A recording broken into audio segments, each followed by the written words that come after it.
काही दिवसांपूर्वी आर्टिकल 370 वरती एक बॉलिवूड मूवी आला आहे, त्याबद्दल तुम्ही ऐकले असेलच. तसंच आत्तापर्यंत आर्टिकल 370 बद्दल तुम्ही ऐकले असेल की 2019 मध्ये भारत सरकारने हे जम्मू काश्मीरमधून कलम हटवले होते. त्यानंतर खूप राजकारण तापले होते. पण हे आर्टिकल 370 नक्की काय आहे आणि का याबद्दल नेहमी चर्चा होत असते, आणि हे एक आर्टिकल 370 कधीपासून जम्मू काश्मीरमध्ये लागू झाले आणि ते का रद्द झाले, त्यानंतर जम्मू काश्मीरमध्ये काय बदल झाले, याबद्दल आज आपण या व्हिडिओमध्ये जाणून घेऊया. नमस्कार, माझं नाव अमर जगताप आणि तुमचे पुन्हा स्वागत आहे मराठी ज्ञानवरती.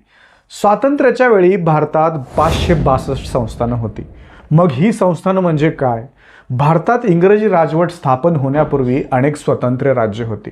त्यातल्या प्रत्येक राजाला संस्थान आणि त्याच्या प्रमुखाला राजा, राणा, संस्थानिक किंवा नवाब म्हणत असत. अशी स्वातंत्र्यापूर्वी 465 संस्थाने होती. आणि जर भारत एक राष्ट्र बनवायचे असेल तर ही संस्थाने भारतात विलीन करून घेणे खूप महत्त्वाचे होते. आणि हे काम सरदार वल्लभभाई पटेल यांनी केले. भारताच्या एकात्मतेत त्यांच्या महान योगदानासाठी त्यांना भारताचे लोहपुरुष म्हणून ओळखले जाते. या सर्व संस्थानाचे क्षेत्रफळ भारताच्या 40% होते. सर्व संस्थानांनी भारत किंवा पाकिस्तान यापैकी एका देशाची निवड केली होती. जम्मू काश्मीरने मात्र अजून कोणताही निर्णय त्यावेळी घेतला नव्हता. 12 ऑगस्ट 1947 रोजी जम्मू काश्मीरचे महाराजा हरिसिंग यांनी भारत आणि पाकिस्तान सोबत स्टँड स्टील ॲग्रीमेंट म्हणजेच जैसे थे करार केला होता. याचा अर्थ असा होतो की जम्मू काश्मीर कुठल्याही देशात विलीन न होता स्वतंत्र राहील. हा करार होऊनही पाकिस्तानने तो पाळला नाही आणि जम्मू काश्मीरवर हल्ला चढवला. तेव्हा महाराजा हरिसिंग यांनी भारत सरकारकडे मदत मागितली. पाकिस्तानने आझाद काश्मीर सेना या नावाने हा हल्ला चढवला होता. स्वतंत्र राहणं तर सोडाच, आता तर राज्य गमावण्याची वेळ महाराजा हरिसिंग यांच्यावर आली होती. काश्मीरला वाचवण्यासाठी महाराजा हरिसिंग यांच्याकडे आता केवळ एकच पर्याय होता आणि तो म्हणजे भारताकडून मदत मागायची. भारतीय लष्करच आता काश्मीरला पाकिस्तानच्या घशात जाण्यापासून रोखू शकत होतं. असं असलं तरी काश्मीर अजूनही स्वतंत्रच होतं. अशा स्वतंत्र राज्यात लष्कर पाठवायला माउंटबॅटन तयार नव्हते. तेव्हा 26 ऑक्टोबर 1947 रोजी हरिसिंग महाराजांनी काश्मीरचे भारतात विलिनीकरण करणाऱ्या करारावरती सही केली. काश्मीरमध्ये बहुसंख्य लोक मुस्लिम होते, मात्र राजा हिंदू असल्यामुळे संस्थानात सर्व वरिष्ठ पदांवरती हिंदू व्यक्ती होत्या. त्यामुळे मुस्लिमांच्या मनात दुखावल्याची भावना होती. या दुखावलेल्या मुस्लिमांच्या महत्त्वाकांक्षा आणि त्यांचा आवाज बुलंद करण्याचा प्रयत्न केला शेख अब्दुल्ला यांनी. त्यांनी all Jammu and Kashmir Muslim conference या पक्षाची स्थापना केली. पक्ष अधिक धर्मनिरपेक्ष वाटावा यासाठी त्यांनी 1939 साली पक्षाच्या नावातून मुस्लिम शब्द वगळला आणि पक्षाला नवं नाव दिलं नॅशनल कॉन्फरन्स. शेख यांनी महाराजा हरिसिंग यांच्या विरोधात अनेक आंदोलनं पुकारली. 1946 मध्ये त्यांनी काश्मीर छोडो चळवळही सुरू केली. राजा हरिसिंग करारावरती भारतामध्ये संस्थान विलिनीकरण करून कायमचे जम्मू काश्मीर सोडून गेले. त्यावेळी जम्मू काश्मीरचे कर्ताधर्ते अब्दुल्ला शेख होते. काश्मीरला विशेष दर्जा देण्याची मागणी शेख अब्दुल्ला यांनी भारत सरकारकडे केली होती. मात्र डॉक्टर बाबासाहेब आंबेडकरांनी त्याला स्पष्टपणे नकार दिला आणि शेख अब्दुल्ला यांना म्हणाले, तुमचं म्हणणं आहे की भारताने तुमचं रक्षण करावं, रस्ते बांधावे, लोकांना धान्य द्यावं, मात्र भारताला काहीच अधिकार राहणार नाही, हेच तुम्हाला म्हणायचं आहे का? अशी मागणी मी कधीच मान्य करू शकत नाही. नंतर या कलमाचा मसुदा तयार करण्याची जबाबदारी नेहरूंनी गोपाळस्वामी अय्यंगार यांच्यावरती सोपवली.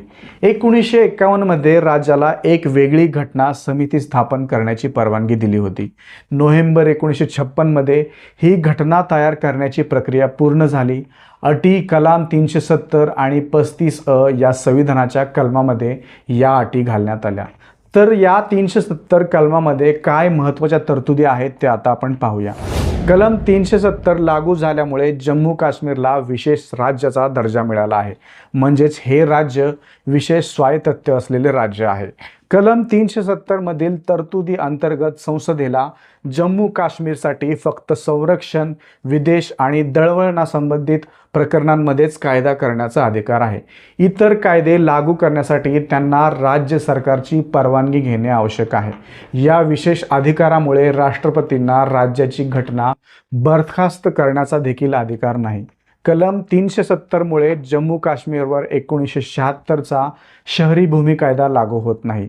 याचाच अर्थ जम्मू काश्मीरचा रहिवासी नसणाऱ्या व्यक्ती जम्मू काश्मीरमध्ये जमीन खरेदी करू शकत नाही. एवढेच नाही तर ज्या महिलेने इतर राज्यातील मुलाशी लग्न केले असेल तर तो सुद्धा तेथे जमीन खरेदी करू शकत नाही. याशिवाय ज्यामध्ये देशात आर्थिक आणीबाणी लावण्याची तरतूद आहे ते भारतीय घटनेचे कलम 360 देखील जम्मू काश्मीरवर लागू होत नाही. भारतातील सर्व राज्यांमध्ये लागू होणारे कायदेसुद्धा या राज्यात लागू होऊ शकत नाहीत. जम्मू काश्मीर विधानसभेचा कार्यकाळ 6 वर्षांचा असतो, तर इतर राज्यांमध्ये हा कार्यकाळ 5 वर्षांचा असतो. कलम 370 द्वारे करण्यात आलेली ही विशेष तरतूद आहे. मात्र सुरुवातीपासून भाजप पक्ष 370च्या विरुद्ध होता. जम्मू काश्मीर पूर्णपणे एकीकृत व्हावे असे त्यांना वाटत होते. पण शेवटी केंद्रीय गृहमंत्री अमित शहा यांनी 5 ऑगस्ट 2019 रोजी राज्यसभेत ऐतिहासिक जम्मू आणि काश्मीर पुनर्रचन कायदा 2019 सादर केला आणि हा कायदा बहुमताने मंजूर होऊन जम्मू आणि काश्मीर राज्यातून संविधानाचे कलम 370 काढून टाकण्यात आले.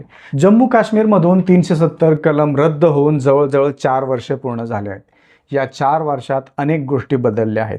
कलम रद्द झाल्यानंतर अनेक बदल येथे जाणवत आहेत. जम्मू काश्मीरमध्ये कलम 370च्या मुद्द्यावरून आजही राजकारण सुरू आहे. हे कलम पुन्हा बहाल करण्यात यावे यासाठी सुप्रीम कोर्टात याचिका देखील दाखल करण्यात आली आहे.